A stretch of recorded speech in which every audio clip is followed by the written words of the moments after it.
أهلا وسهلا فيكم، معاكم فرح الحميدي، واليوم الفيديو موجه للطلاب اللي ودهم يكونون مصممين داخليين.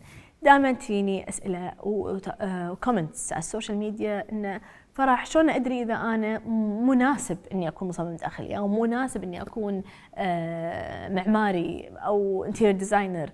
في أشياء وايد مفروض تكون موجودة بالشخص عشان يكون مؤهل إنه يكون مصمم داخلي. أهم شيء إن الواحد يكون عنده حس فني، عنده يكون ذوق بشكل عام. شلون ممكن إحنا نطور هذا الذوق أو هذا الحس بالاطلاع؟ كل ما أشوف أكثر، كل ما أكون لما أسافر أركز على هذه الأشياء، أركز على الفندق اللي إحنا قاعدين فيه، مجلات، كتب. اليوم الإنترنت عالم وصلني لكل نقطة أقدر، غير عن أيامنا أول ما كنت بالثانوية. أنا أذكر الثانوية تونا بلشنا نعرف شيء اسمه إنترنت. اليوم العالم مفتوح، كل ما نطلع كل ما نبدي نكتسب هذا الذوق، نكتسب مهارة إن العين تكتشف الشيء الصح من الشيء الغلط من ناحية التصميم الداخلي. هل الرسم شيء ضروري؟ دائما يسألوني، أنا ما أعرف أرسم. شيء ضروري؟ الرسم ممكن تتعلمه، سهل، خاصة طريقة رسم البرسبكتيفز ومناظير نقدر نتعلمها، بس لازم يكون على الأقل عندكم مؤهل رسم، فاونديشن خفيف. لأن مو سهل أوصل فكرة بس بكلام. مرات أضطر أنا أسوي سكتش سريع للمصممة اللي معاي عشان تسوي 3D، أسوي سكتش سريع حق الرسام عشان يسوي لي تفصيلة معينة، سكتش حق العميل نفسه. فالرسم شيء ضروري. فهل أنت عندك القدرة أو مؤهل إنك تتعلم ترسم؟ فإذا أنا قاعدة أنمي مهارة الذوق عندي، إذا أنا مؤهلة إني أتعلم رسم، فهالشيئين ممكن يأهلونا أن نكون مصممين داخليين. هل لازم أتعلم برامج؟ أنا أفضل إحنا نعرفها، لكن أنا اليوم أقول لكم ما أستخدم ولا برنامج. أنا شخصياً فرح ما أشتغل ببرامج، عندي فريق يساعدني، عندي من يسوي لي 3D، عندي من يسوي لي الأوتوكاد، لكن أعرف تعلمتها بالبداية. ليش؟ عشان أقدر أعرف هذا الشيء اللي أطلبه بالرسمة ممكن تتسوى ولا لا؟ هل ال 3D ممكن يطبق ولا لا؟ أكيد لما تعلمت ال 3D ماكس أو سكتش اب أو غيره في أول مراحل في عملي، أكيد في أشياء وايد الحين تغيرت بالبرنامج. ما كان مهم عندي إني أطور هذه المهارة لأن عندي أحد يسويها. لكن إذا أنا ما عندي الأوفرهيد ولا عندي رأس المال إني أعين فريق، فأكيد هذا الشيء أنتم تحتاجون تسوونه، لأن هي هذه وسائل وتولز مهمة توصل الفكرة للعميل، واحتاج مخططات صحيحة عشان المقاول ينفذ الشغل. ما يصير أنا أقعد مع مقاول كل يوم بس أرسم له على ورق وينفذ لي كل شيء يوم بيوم. أسوي المخططات كاملة تكون واضحة، عندي 3D يقدر يفهمها العميل. ال 3D هم مفيد حق المقاول إنه يشتغل عليه. فحلو نتعلم، بس مو ضروري إن إحنا نعرف كل شيء.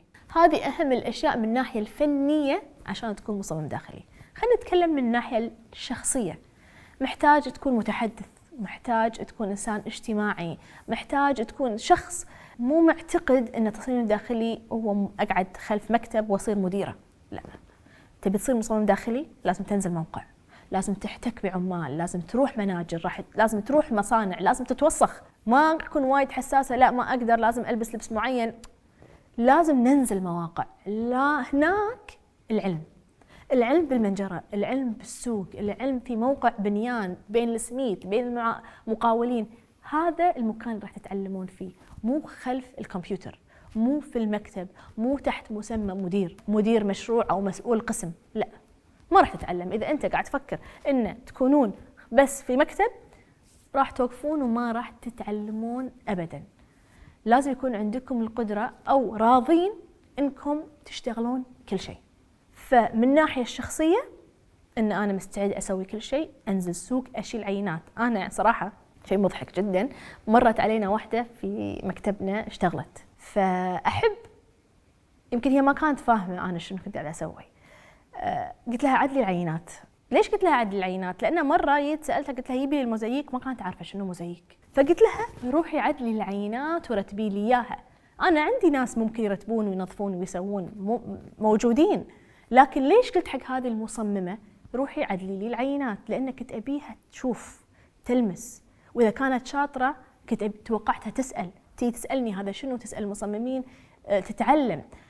لكن ببساطة قالت أنا مو جاية هني عشان أشيل عينات وأشيل رخام. هذه أوتوماتيكلي مستقبلها واضح عندي ومستقبلها واضح بالمجال كله. وهذا حبيت أقول لكم هذه القصة. إذا أنتم تبون تشتغلون وتبون تبتدون مع جزء من كيان فريق، لا تتشرطون، حسوا وروهم انكم تبون تتعلمون. لان انا شخصيا في مكتبي كل ما الاقي مصمم قاعد يسوي شيء مو متوقع منه او يمكن اقل من مسماه الوظيفي يكبر بعيني، واحس ان هذا الشخص اقدر اعليه. اوروبا وامريكا اول شيء الواحد يسويه كمتدرب يقطونه بغرفه العينات، لان هناك تنصقل عيونه ومهاراته ويبدي يتعلم هذا العالم كله. فنرد نكرر ان نكون عندنا ذوق، عندنا حس فني اللي نقدر ننميه، نقدر نرسم البرامج، نتعلم مبادئها على الاقل. ومن الناحيه الشخصيه اني انا ما اشوف حالي، ما احس ان انا احسن من احد ولا اعلى من احد، لا اسوي كل شيء، لان اذا سويتوا كل شيء انتوا الكسبانين مو المكتب اللي انتوا فيه.